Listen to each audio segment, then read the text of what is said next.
Hello gold farmers, welcome to another gold farming video. Today we'll be taking a look at 5 hours of the goat hill that you can farm here in the Valley of the Four Winds. I've been trying to do a 10-hour farming session of it, but it has taken me a little bit of time. However, from 5 hours of it, I am really enjoying it.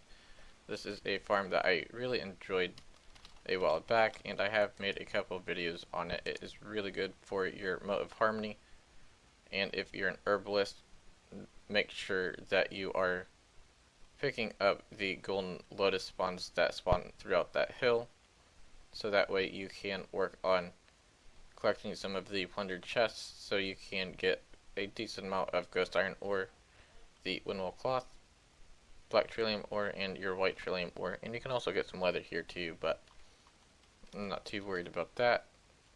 But 5 hours of farming it, and I've actually gotten almost 800. I know I have some on my druid, but that isn't from the goat farm. I have almost 800 of them, or 4 stacks just from that farm. The white trillium ore, I have a full stack of that, and then almost a half stack, and then the black trillium, I have almost 2 full stacks of it just from 5 hours of collecting the golden lotus and killing the goats. I have gotten a ton of good transmog items too. Quite a few blues. I've averaged about 1 blue per hour.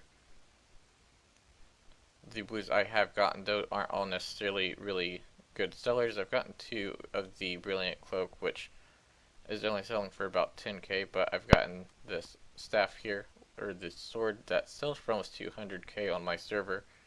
Then I got a chest piece that sells for a decent amount, along with this waist piece that sells for a decent amount as well. I've also picked up some other miscellaneous transmog items that are selling for quite a bit.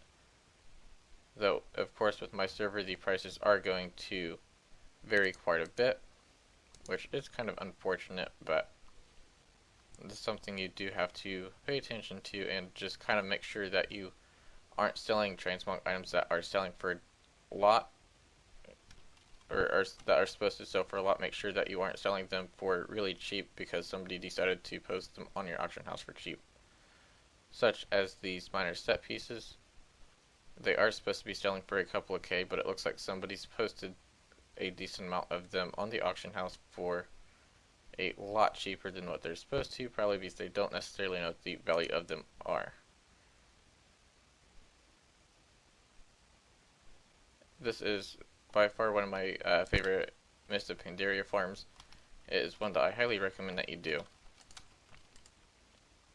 Basically, and I will get in a bit more in depth on what to do later on. I am trying to find a full 5-man group for this farm just to see how well it does. I'm probably not going to do necessarily a full hour worth of farming it, but basically you want to be on an herbalist. You can be on a miner if you want and pick up the ore as you come across it, but definitely a herbalist. You pick up the golden lotus, and from there you'll get a buff, which is similar to the potion of luck buff that Wizard had removed. And then you start killing all of the goats, but you want to continue picking up herbs as you kill the goats, so that way you have a chance of spawning another golden lotus. And I average roughly 150k an hour here, and that is just including the transmog items that drop 2. And material alone, I average roughly 5k every 15 minutes, which is the duration of that buff. So if you want to make some quick gold, the 15k is mostly just from the materials that you get from the plundered chests, the raw gold that you get, and any greens that you might want to sell, or the gold that you also get from the chests. That will be all though, so thanks for watching. Don't forget to give the video a thumbs up and subscribe for more content.